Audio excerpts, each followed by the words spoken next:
going to thrash Manchester City. Sure of it. Sorry? I love your confidence, mate. Absolutely certain.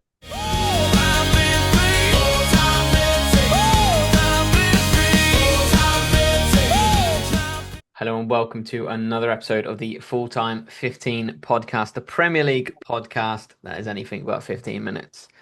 Today's episode slightly different. We've got Robin on his way back from work, putting in a shift, getting a podcast out, putting in the graft. But before we get on to you, mate, I just Focusing want on the road, I am though. Oh yeah. Very Hands important. free, absolutely. 10 and 2 on the wheel, no problem. Checking your mirrors, as we can clearly see. But before we get into all of that, if you're new to the podcast, please consider subscribing. It helps massively, and we're extremely appreciative as well. Don't forget to comment below, as well as we go through the podcast. Any thoughts, opinions, questions, all the rest of it. But obviously, mate, bring you in now, the co-host, as always. Robin, how are you doing, sir? Just completed a shift. Yeah, yeah, and I mean, yet another day closer to the Premier League. I'm looking forward to it. It's on the day of recording, 2 weeks from kicking off, mate. Arsenal Coventry, Emirates Stadium, Friday night. So yeah, Friday Night Lights, mate. as much as I, as much as I look forward to, not forward to that. I mean, I'm fucking fed up already with some supporters because they are being irrational about the pre-season games now against Verona and Real Betis and saying, you know, um, well, they are now focusing on Gyökeres not being, you know, good enough to be the main man up top for Arsenal for yet another season.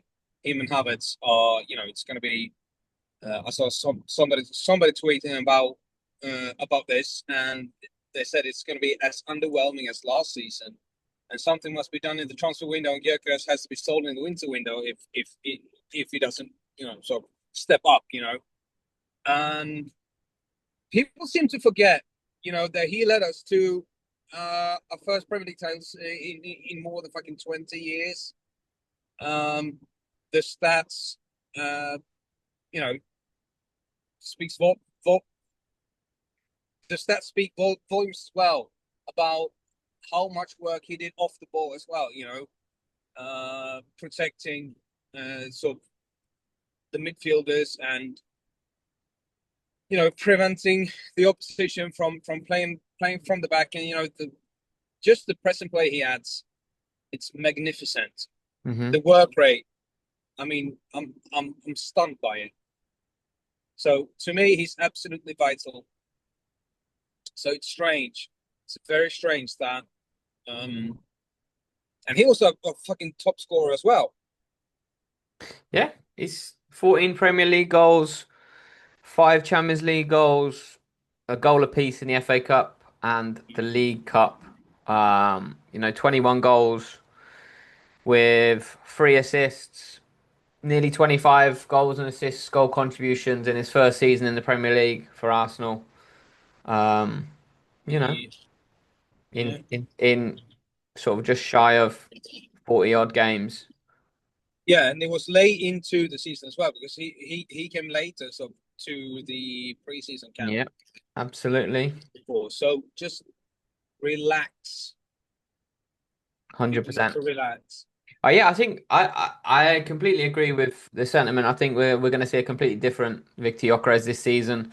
I Yeah, think he is, somebody who gets a lot of stick, whilst I feel like we've been very kind of championing his corner a little bit in terms of what he brings outside of just the goals. And listen, 20, what did I say, 24, 25 goal contributions in your first season as a number nine at Arsenal. That's not something we've had for many a year now, you know. yeah, Um, exactly. And you are, spot on with the work that he does off the ball as well, because the stats, we are not conceding absolutely not as much with him on the pitch. So he keeps two centre backs busy. Yeah. I mean, they don't give a shit about the other about the others basically. So as long as we stop Viktor, it feels like sometimes it has been exactly like that. So I mean, Yeah. he must be horrible to face. I also think as well, we mentioned this last year with the signing of Eberiche Eze, that he would help Gyökeres in this sort of situation of finding him because he's making a lot of runs and he's not getting a lot of service. And it definitely happened. However, not as much as I'd liked because I don't think Eze played as much as we kind of would have liked.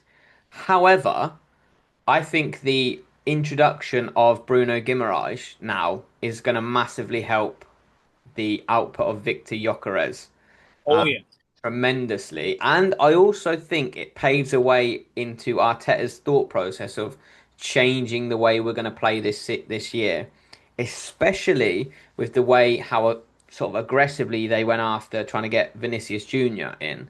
You ain't going to get a player like that in and play the same way as we did last year with him playing as a left winger. Obviously, he signed a new deal with Madrid now, and that's off the table.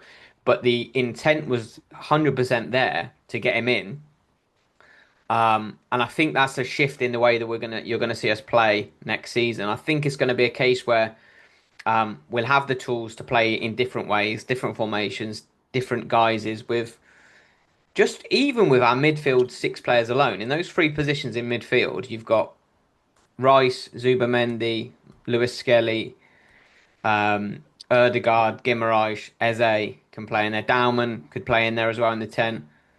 You could pick any of those three, like any of those players in those three positions, and it will be a very, very strong midfield, and it can play in different ways.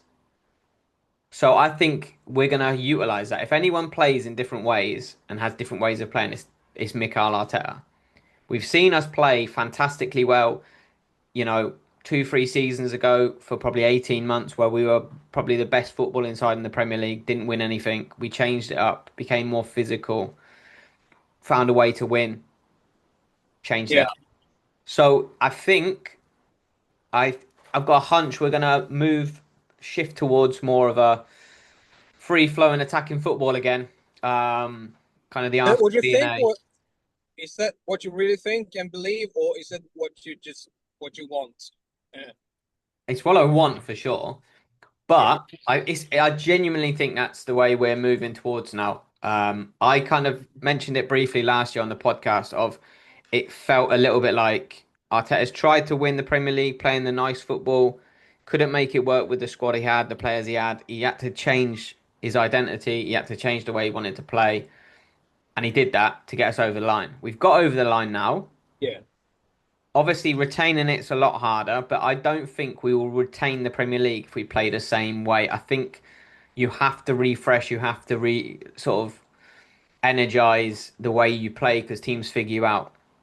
It's very much the case of when Pep won it with City, and then the following season he introduced sort of inverted fullbacks and bringing them in, congesting the midfield and overloading in the on the inside kind of thing, and nobody had a clue what was going on in the initial stages of that sort of formational change.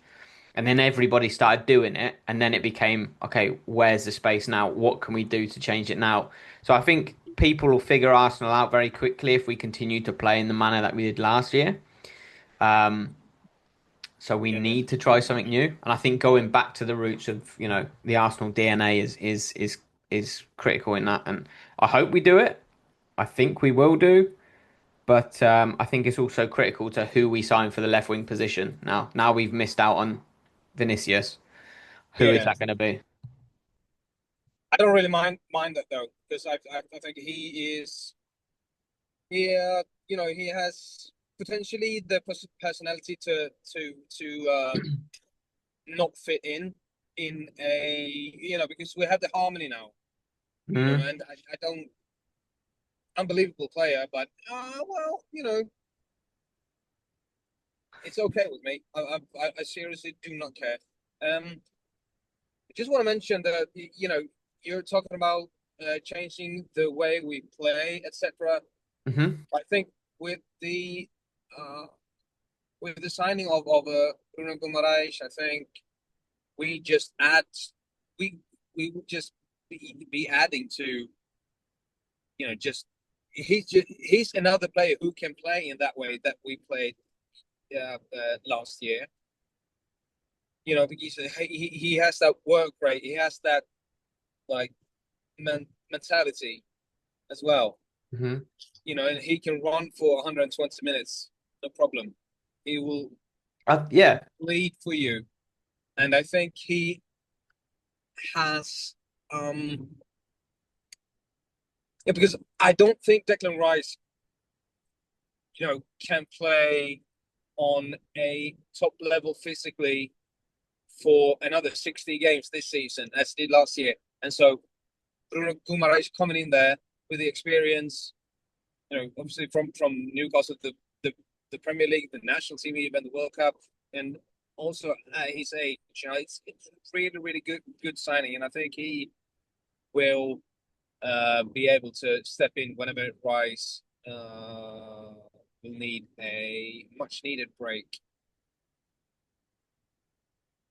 100%. I think the intensity of the way we're going to play is going to be the same, and he fits into that mold tremendously. But he's going to be more vertical, more kind of direct in the sense of finding those passes, in the sense of he's he's got a long shot on him as well, and he's not afraid to pull the trigger if needs be.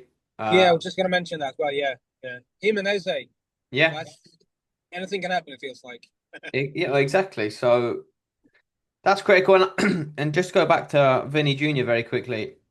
Yeah. I completely sort of agree with what you're saying about the mindset, potential issues with the harmony of the camp in the way that he's a superstar, that you get with superstars, just like Mbappe, just like Bellingham, etc. But he's a level raiser, so someone you go after, you try and bring the whole level up. But that being said, I had a conversation with a Man United fan the other day, and he asked me, "What do you think about Vinny? Like, what do you think about the links? If it actually comes through, what's your thoughts?" And I genuinely said to him, I was like, "Listen, it's not going to happen. First of all, as far as I'm concerned, until they say it's happened, in my mind, it's not going to happen. Mm. Not being moved one way or another. But I wouldn't mind if we missed out on him. A bit like what you said there. I think." I think there's better, not better players necessarily, because I think he's brilliant. He's probably the best left winger on the market at the moment. Not that he's on the market, but the best. Him and Kvaratskhelia or whatever he's called at PSG would be the other one. But Mm. I just think the way I don't think he's a great fit, basically overall. And Doesn't really sit right with me. Doesn't have that gut feeling of no, like, yeah, this is the perfect piece in the puzzle. But with Bruno Guimarães, it really feels so good. absolutely. And listen, don't get me wrong. If we signed Vinny Jr. and it was confirmed he's coming, I'd be fucking buzzing because he's a superstar player. Don't get me wrong. Yeah, But I definitely. just I've got this sort of thought process of I'm okay that we missed out on him. I don't want us to get Bradley Bacola or Barcola or whatever he's called. No, Especially for the money that they're looking to get and or want to get for him. I I I don't just want us to buy anyone for the sake of it either. Uh, nope. but on the same It's hand, very important to. Yeah, sorry. it's like we've been crying out for a left winger for Christ knows how many years now, and it feels like we always kick the can down the road. We'll figure it out next summer, or we're happy with Trossard and Martinelli this summer. We'll fix it, the next year. We get to the next year, oh, there's no one on the market. We'll kick it down the road, and it's the same thing now. It feels like we've missed out on Vinny, massive opportunity to bring him in. Maybe it was never really possible. Maybe there was a 10% chance. Maybe it was a slightly more percentage chance. I don't know. Um, Yeah, no. But we have that Greek block now, Solis as well. I don't know. yeah, Is he like a? He's a left winger or just centrally, just an but he's attacking yeah, midfielder or he's the Trossard replacement.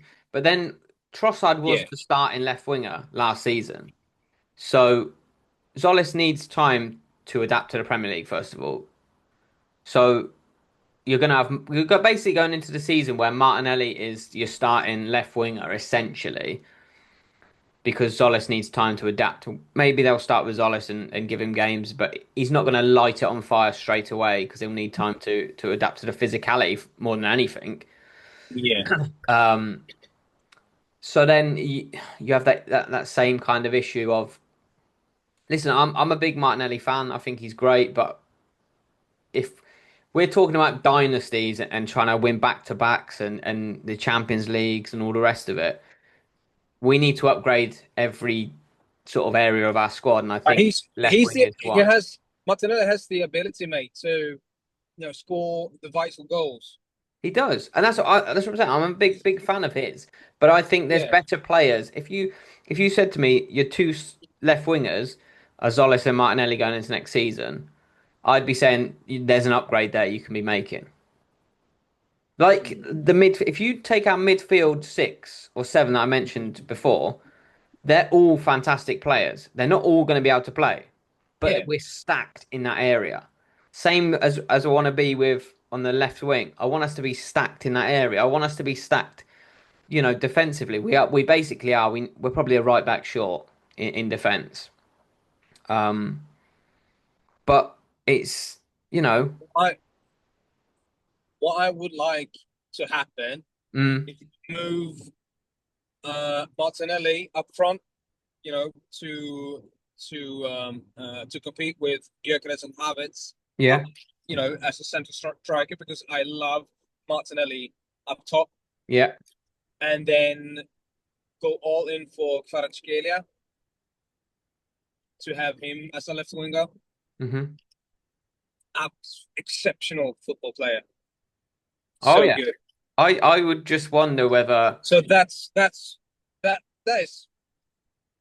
that would be a dream come true right now. absolutely. I just don't think PSG are in the market or looking to sell him or have Oh, any interest in it. I don't care about that. I'm just saying. Oh yeah, for sure. But I think it's also I read reports this morning that we've turned our attentions to Kenan Yildiz from Juventus and Julian Alvarez. Obviously, Atletico Madrid because he's not back yet from his holiday. But again, I don't see that's astronomical money they're talking about there. Um, for especially for Alvarez. I'd love him to be fair to come in. I think he's a brilliant player, but again, he's probably more of a false nine through the middle than a left Oh, wing. but yeah. Yeah, then I know we can play as a left wing. Um, Madueke can play out there, etc. But I don't know. I'm interested to see how the next few weeks pan out before the start of the season. And we'll go from there. But it'd be interesting. Very, very interesting times. Yeah. Fucking, I would be over the moon if Arsenal just went in like 150 million pounds, mate, for Kvaratskhelia. I don't care. Just get him. Anyway, yeah. I Hmm. mean, I would like the team to be settled for, and also to be done in the transfer window before the Emirates Cup kicks off, which is on Sunday against Borussia Dortmund. Then Borussia Dortmund, sorry, and then we have Como as well on Wednesday next week. Um, Before the Community Shield, yeah. yeah, is that in Wales or in? Yep. Yeah, I Cardiff. guess. Yeah. It is. It's in Cardiff I think it's on a Sunday. Um, because we play Sunday, It is. Friday. It is. Yeah. So Uh, is that the Aviva Stadium? It says. Is that the old Millennium Stadium or something? Or I just don't remember. think I now listen, I could be completely wrong, but the Aviva's in Dublin. That was where we played Betis. I think it's called the Principality Stadium. Oh, okay. Oh, yeah, yeah. Fucking hell, yeah. I'm confusing the two. Yeah, I'm sorry. Yeah, yeah. Yeah, neutral location, Principality Stadium, Arsenal, Man City. Yeah, is Uh, that the old Millennium Stadium then? Oh, yeah, exactly. oh, it is. Yeah. So a little bit of And they history there. changed the name because, Not the millennium anymore, kid. well, it is a millennium, isn't it? We're in it. Yeah, we have to be because it's 1,000 years, mate. So it's not 1,000 years old stadium. um, Oh, yeah, fucking hell. Anyway, we digress. as per fucking usual. But no, yeah, big game that one. I think curtain raise with the Premier League season. Well, before the Premier League season kicks off. Arsenal are going to thrash Manchester City. Sure of it. Sorry. They're going to thrash Manchester City in that game. Fantastic news. I love your confidence, mate. Absolutely certain. Love your confidence. Don't know where it's coming from, but I love the Two confidence. points. Well, first of all, they have Enzo Maresca, not really super duper proven, you know. Bernardo Silva's left.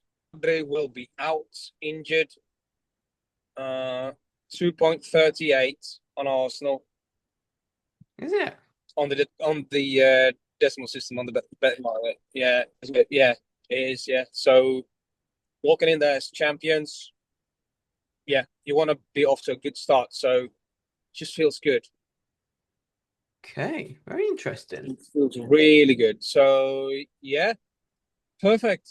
Starting the season with lifting a trophy like that.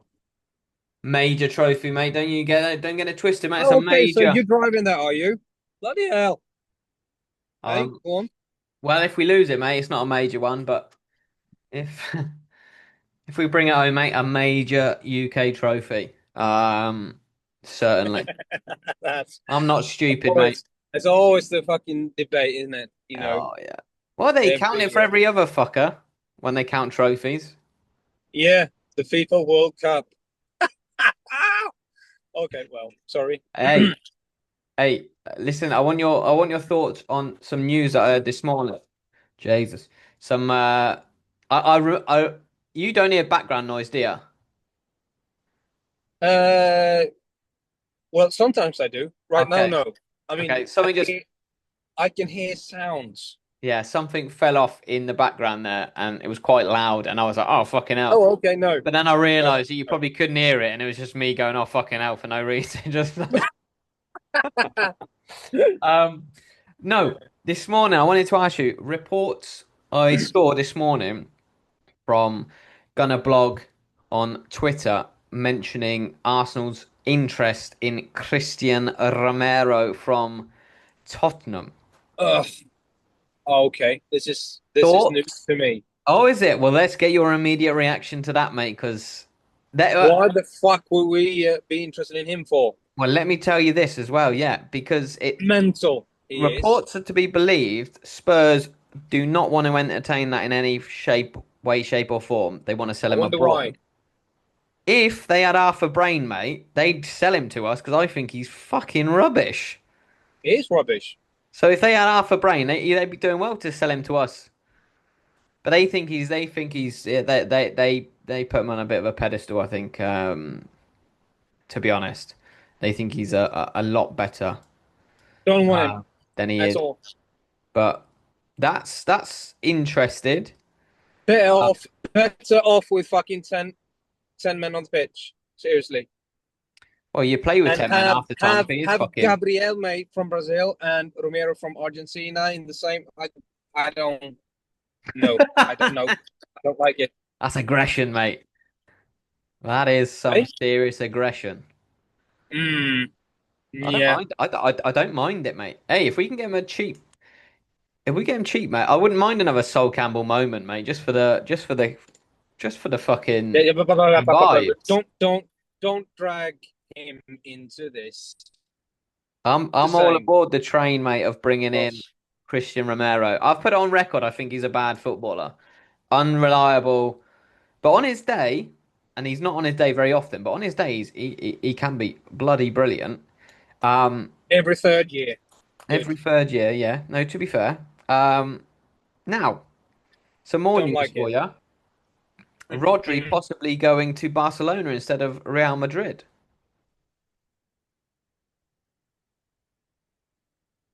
Whatever.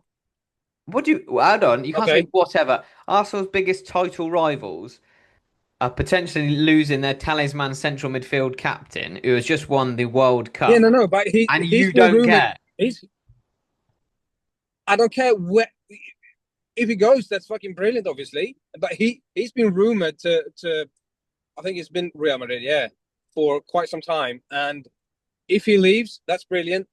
Where Mhm. he where he fucks off to, mate, that I do not care about. No, I understand that sentiment, mate. Just yeah, no, fair enough. Um, let me see. I've literally just got a comment from Matt from York, who is an Arsenal fan, talking about the news of Rodri and Romero. And he says, as an Arsenal fan, I would be happy to see Rodri go for selfish reasons. Yeah. So good at what he does and makes City infinitely better when on the pitch. Oh yeah. Romero, on the other hand, I'll be gutted to see go. An absolute liability, comically so. Hindered Spurs as much as he has helped them. Yeah. Absolutely spot on. Good. Yeah, fantastic that is. What was his Twitter name?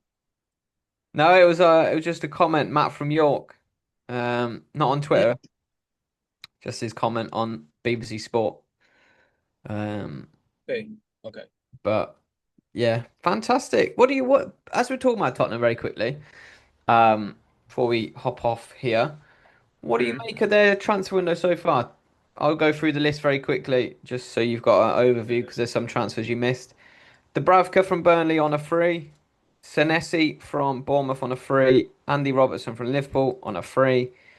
Jan Paul van Hecke from Brighton for 52 million, Mateus Fernandes 85 million, and Sandro Tonali from Newcastle 100 million British pounds. So their total spent so far 237 million pounds. What do you make of their transfers coming in Well, so far? I mean, good.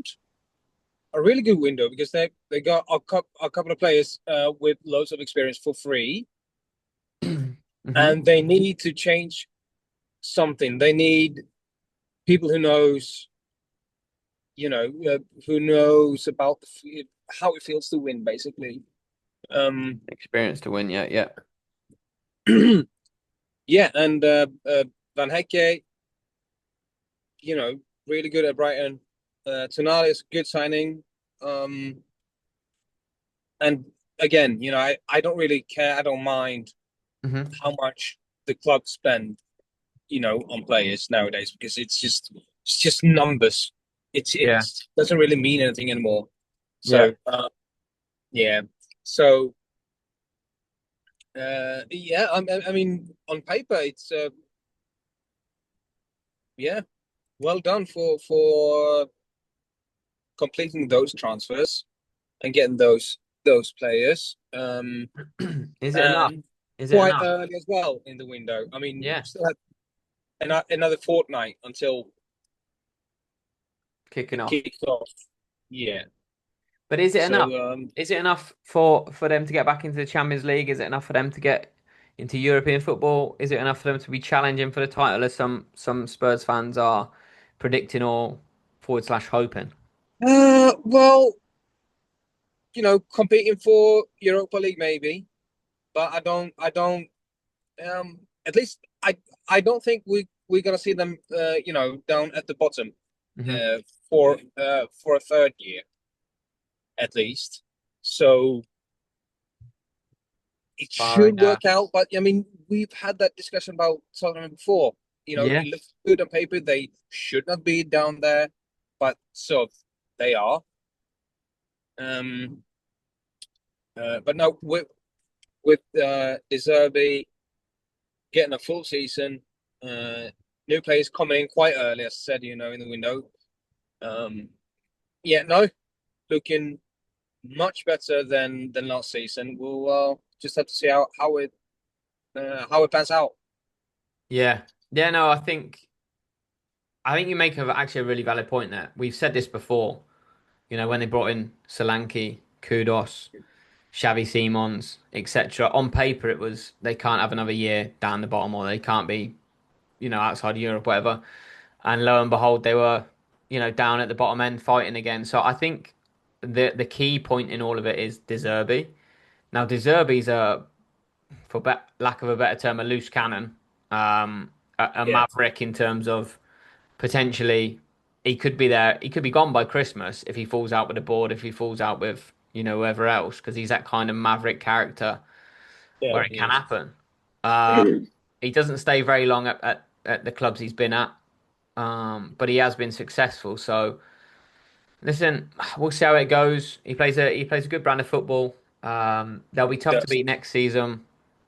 Whether they still need more transfers for me, more players if they're going to be in the Champions League kind of places. But top five probably will be Champions League again. Um, Yeah, but yeah, so and maybe, they will be fighting for Europe, not the Champions League, but probably like Europa League somewhere.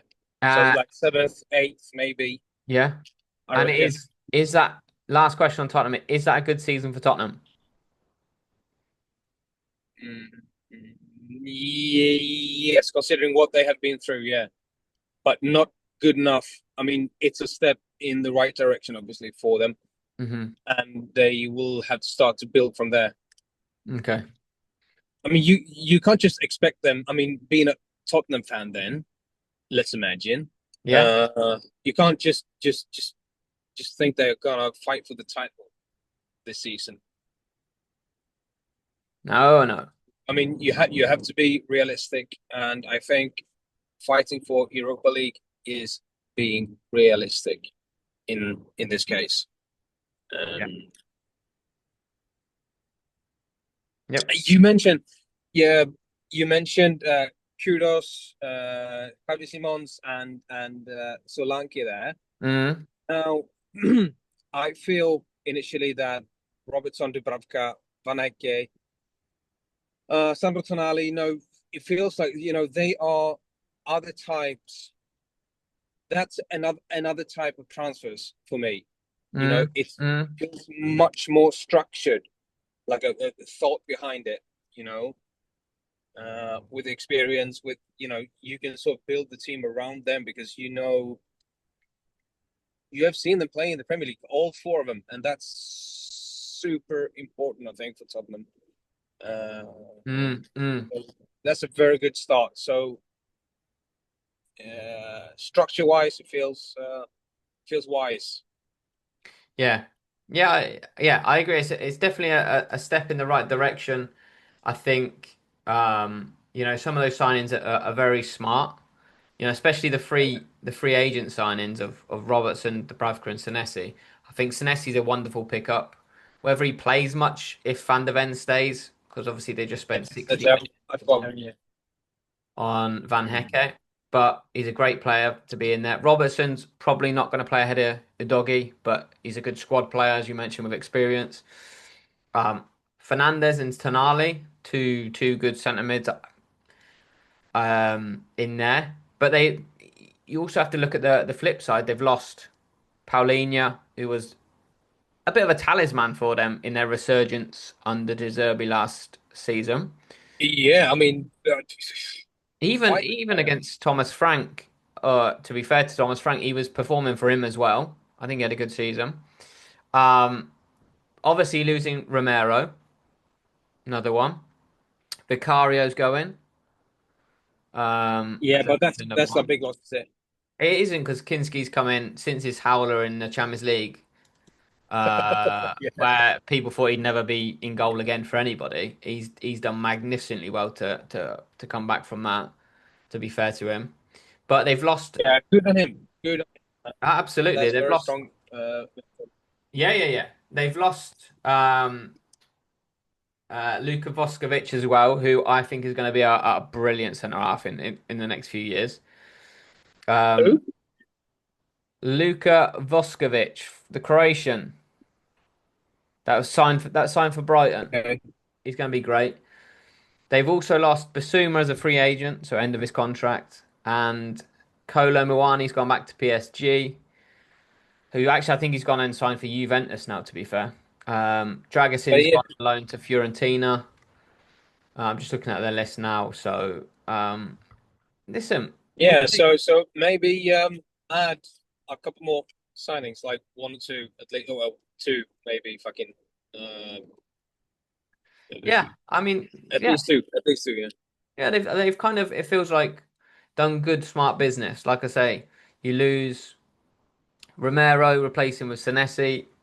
Not like Yeah. for like, but it's Premier League experience. Van Hecke's come in as well. He can replace Dragusin, let's say, as you know, whichever way you look at it, he's probably the starter of the two. But Fernandez can come in and replace João Palhinha, and then you've got Tonali to bolster the midfield on top of that. And Dubravka to Yeah. replace Vicario, but as the number two from Yeah. What I mean. so, yeah. Yeah. Yeah. And we're talking about maybe adding, one or two more players, but then maybe they have players coming up, through the ranks. I Yeah. don't know. So maybe we'll see a couple of totally new players for us, new players. Hmm. So yeah, interesting. Anyway, again, Yeah. for to follow to follow that, and that's something with every team in the Premier League. Coming into every fucking season, and it's the same with every single game in the Premier League. There's always like a little something to look at, and it's I Yeah. fucking love it. Yeah. Absolutely, absolutely, and absolutely, mate. I think we can. I know we spent a few minutes there talking about Tottenham. I think we can do. We've got obviously 2 weeks for the start of the season. I think we can do a few more on a bunch of other teams, see how they've been doing in the transfer window, how they kind of look going into the season, Yeah. and yeah, and go from there. But yeah, brilliant, mate. Brilliant. That do it for another episode of the Full Time 15 podcast. Thanks very much for watching, listening, subscribing, commenting, liking, sharing, all of the above. It really helps us. We're really appreciative of everything. As mentioned in the last one, we got some big news coming up, so stay tuned for that. Over the next couple of weeks, we'll release that information. Exciting times. Premier League season 2 weeks away, mate. Anything to add? No, well, buckle up. Very appropriate, mate. Safe drive home, mate. Speak soon, right? Yeah, cheers, bye-bye. All the best, mate. Bye for now.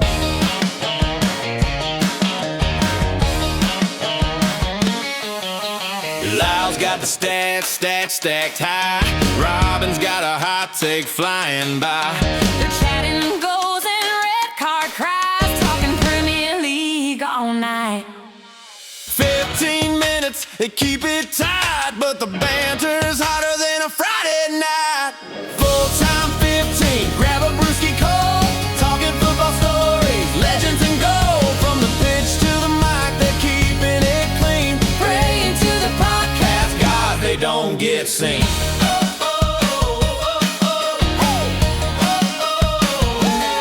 Robin says, Lyle, you're dreaming. mate, that striker's toast. Now worth the wait. Lyle fires back. You're out of your mind. His boots are magic. Give it some time. Two voices clash, but it's all in fun. Football debates till the match is won. Full-time 15, grab a brewski cold. Talking football stories, legends and gold. From the pitch to the mic, they're keeping it clean. Praying to the podcast gods. They don't get seen.